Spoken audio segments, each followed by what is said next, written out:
Okay, today is August 17th, 2024. We're in Khandroling and we are interviewing. My name is Paora Oti Takarangi Joseph.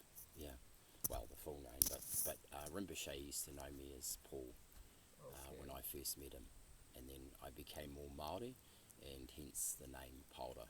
It's transliteration for Paul. Okay. Yeah. You became more Maori? Is that what you said? Yes. Okay. Okay. And you're from which country? I'm from New Zealand. Okay. Or we say Aotearoa in Māori. Okay. Aotearoa. I think I've seen that written. All right, so we are interviewing you for the Mirror. We're very happy and grateful that you will do this for us. And we would like to hear about your story of how you came to meet Chögyal Namkhai Norbu. You can talk a bit about your life before meeting him and what brought you to the teachings, and then the actual meeting. Okay. Like that. All right. Well, firstly in Māori we always probably talk too much because we like to acknowledge everything. So firstly I would like to acknowledge our teacher, Chögyal Namkhai Norbu Rinpoche, and the Sangha here at where we are at Khandroling, the land of the Dakinis, and I'm the fortunate one to really be here and to experience this place. So thank you, Naomi. And for myself, I guess my first memory that has some sort of relationship with Rinpoche and my other teachers is that when I was quite young, I was, I guess, like maybe 11 or 12 or something, and I remember looking at the globe for the first time. So it might have actually been when I was younger, the world globe, and on the globe I noticed a country called Tibet, and so I kind of thought, well, I don't know, for some reason it just stood out to me, and I grew up in a very small place, Rurawai, and not many people there, maybe sort of 500 people lived there, so it was very much in the country, and I didn't even know, like everyone else, what the world was like back then. It was a lot smaller, and but I always had that on my mind as Tibet, really, seeing it on the globe. It's interesting. Yeah. So then I guess I carried that, and later on in life one thing led to another, and I travelled to many places around the world, and then on the odd chance, one time my mother was a school teacher, and she had a good friend, Pamela. Still has a good friend, Pamela, and she was a school teacher as well. Pamela Oldmeadow? Pardon? Not Pamela from our community. No. Okay. This is in New Zealand. Oh. New Zealand. Oh, right. New Zealand. Yeah. New Zealand's actually very isolated, so probably most people, including you, Naomi, haven't been to New Zealand. I was there on the airplane. So anyway, Pamela had a friend who's a nun, and a Tibetan nun, and Pamela, I think Pamela was supporting her or giving her some support during her days in the monastery as a nun, as a Gelugpa nun. So anyway, one thing led to another, and Pamela said, oh, I have a friend who's a Tibetan nun, and if you're going travelling, because I plan to go to India. And I said, oh yes, please, can I meet her? So not only that, but she brought around Khensa Rinpoche.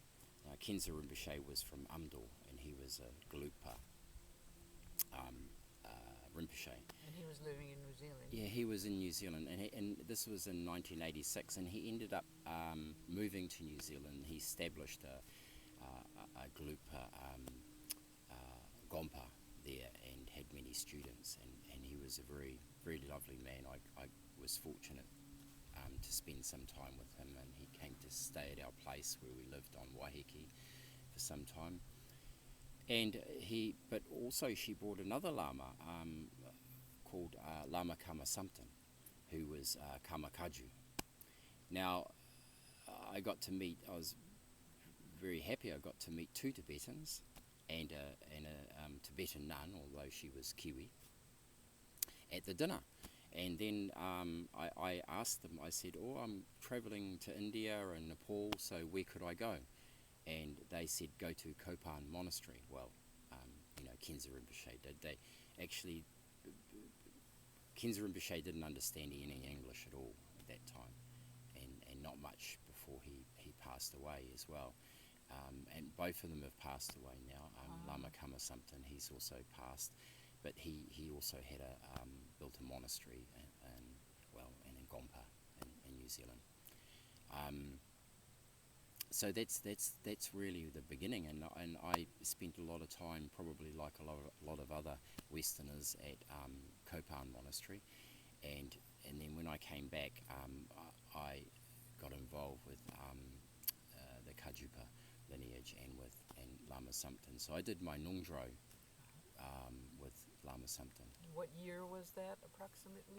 When I did my Nungdro with Lama, probably when I came back. So I went to Kopan Monastery in 1987 in November there, and so when I was over in India for maybe 4 months, I think, something at that time, and also went to teachings over in Dharamsala with His Holiness.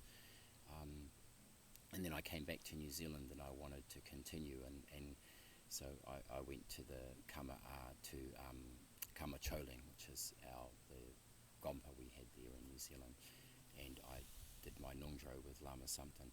But with Lama Samten you had to do 4 Nungdro, so he was a hard taskmaster. So I did some of my Nungdro at the place in New Zealand at Kokopa, which is very close to Auckland, and then some of my Nungdro I did in Bodh went overseas and did it there, and then I was going through my second Nungdro, and I was doing Guru Yoga, I remember, and then my friend Alistair Gager, who lives in New Zealand as well, he was also a student of Lama Kama Samten, and he kindly, he'd been a few years previously, he'd been involved with Namkhai Norbu Rinpoche, and he said to me, look, maybe you would like to meet this teacher. And I thought, yeah, okay. I was a little bit iffy actually, because Lama Samten, he was quite strict. He said, until you finish your Nungdro, you're not allowed any other kind of higher teachings, that sort of thing. And so Dzogchen was considered that at that time. So, and then I found out from Alistair that Rinpoche had been in New Zealand quite a few times previous to that. So his first time, I understand he was in New Zealand, was 1986 at Banks Peninsula, and he gave teachings then. And then, so in 1996, Alistair said to me, look, he's giving these teachings in Epsom, which is in Auckland, and at a school, and would you like to come? And I said, okay, I'll come along. You had completed your Nungdro, or you were still, because... Well, I hadn't completed the full Nungdro. Right. That's a long time. I don't, and also I, not like some of Lama's other students, they were very studious, but I took my time. Yes. So no, at that time, I was doing I remember I was doing Guru Yoga. Then I went to the teachings with Rinpoche, and I remember at that time I thought, because I was lucky, I'd been to Nepal, and also during that time I met some other teachers that there had teachings, like Dilgo Chensa Rinpoche, for example. And then so when it came to Rinpoche, I thought, well, I listened to the teaching, but maybe I didn't hear properly. So, which is probably closer to the truth. So what happened is that I went away from the teaching, and I didn't really think much more about it, actually. It was the truth. And I just went back to my teachings with Lama Sumpton. But at that time also I'd moved from Auckland to Wanganui. And Wanganui is my tribal area where I come from, being Māori. And I was also rediscovering my roots at this time, which is actually quite important, because what I had difficulty with is that I didn't grow up as Māori, Indigenous, in the sense, in a traditional sense. So I had to rediscover that, if you like, and so because of colonisation and all those sort of things, you know. So what happened is that I went back to Wanganui to rediscover that, and I kept up my practice, my Nongjo practice. And I bought a house there on the river, our river. At the time, it overlooked the river. And anyway, one morning, then I had quite a significant dream. So, in the dream, Namkhai Norbu Rinpoche appeared. And anyway, I found that we were both sitting on the other side of our traditional river. And we were sitting in a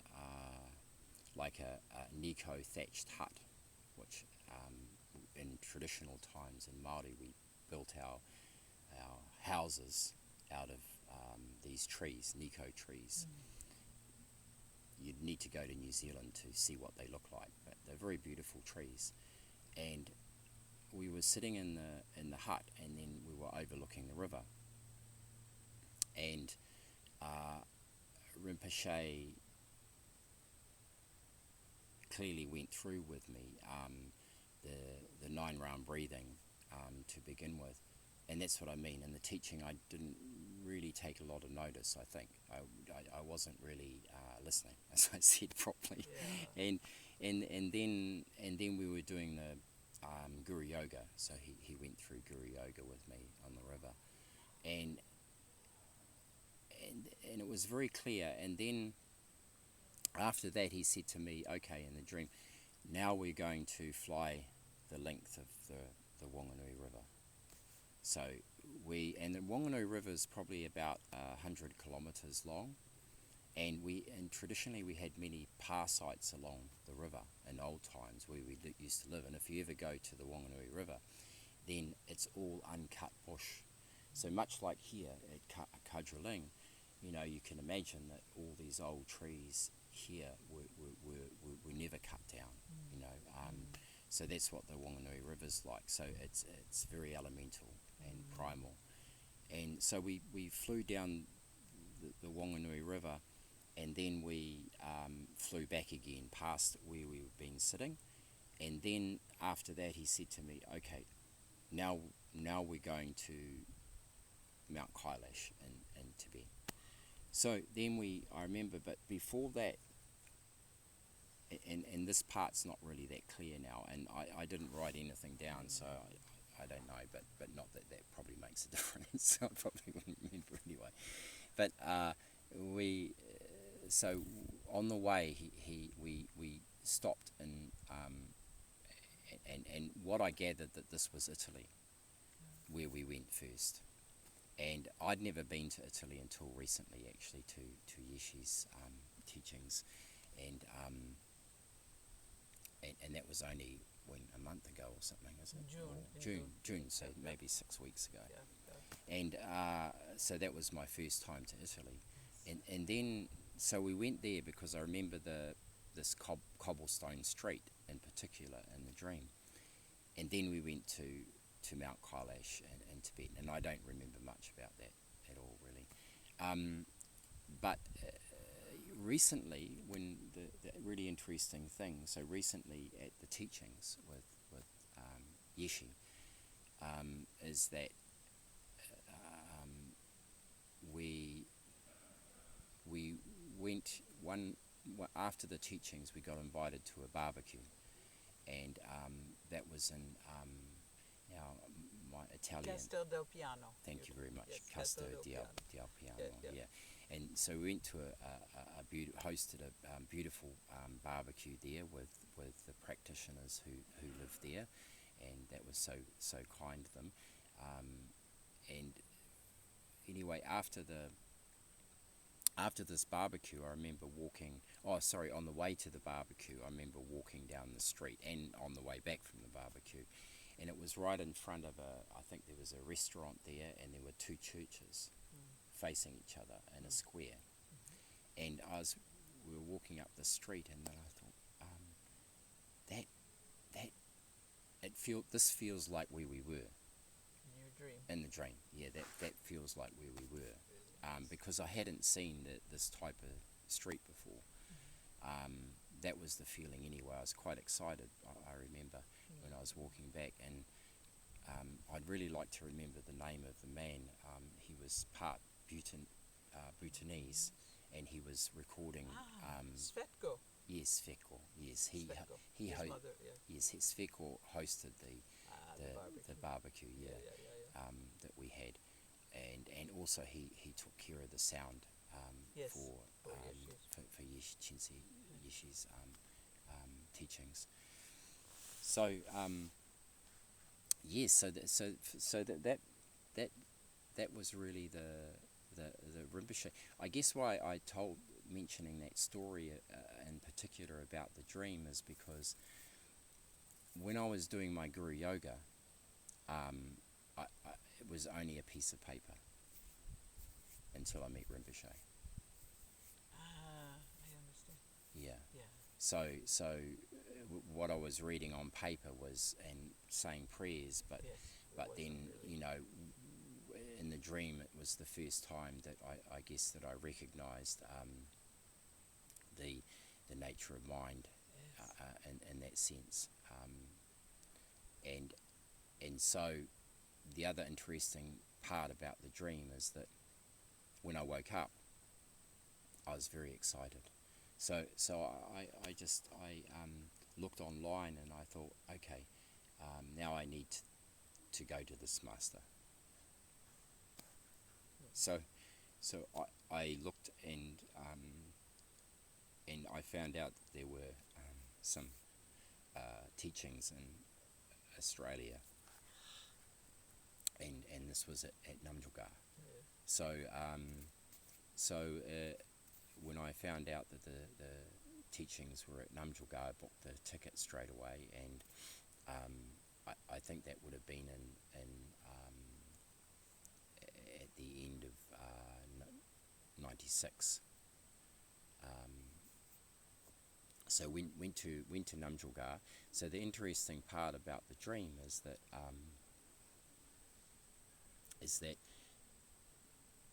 when I got to the teachings with Rinpoche, is that for the first 20 minutes, and I remember this very clearly, is that he, for word was for my dream, and I could remember it a lot easier then because it was back then, and so it was very clear to me at the time. I remember listening to Rinpoche, and it was exactly like we were sitting back in the bank, of the Wanganui River.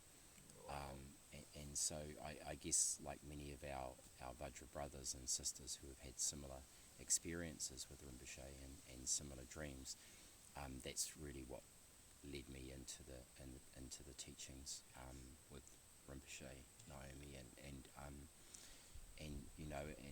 it still continues really, because it's Rinpoche's led me here, to this wonderful ga of the Vajra dance with Goma Devi, and I really hope that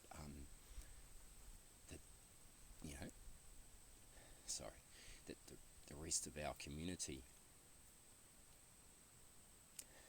can come here as well to experience this place and be in Rinpoche's vision of what he through his kindness of really what he's offered to all of us. Yeah. Okay. Thank you very much. That's a really beautiful story. Thank you.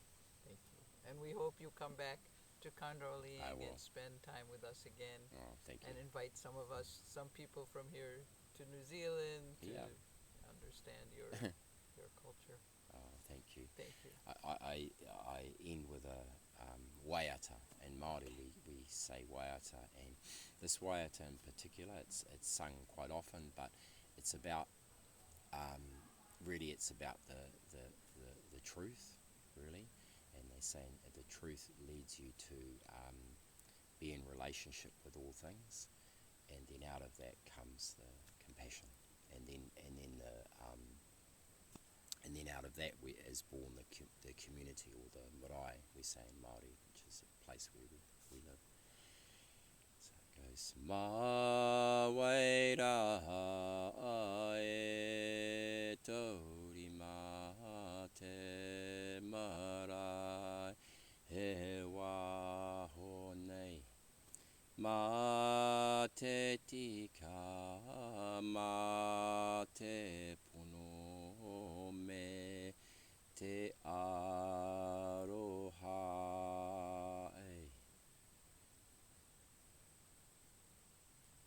Thank you, Naomi. Thank you so much.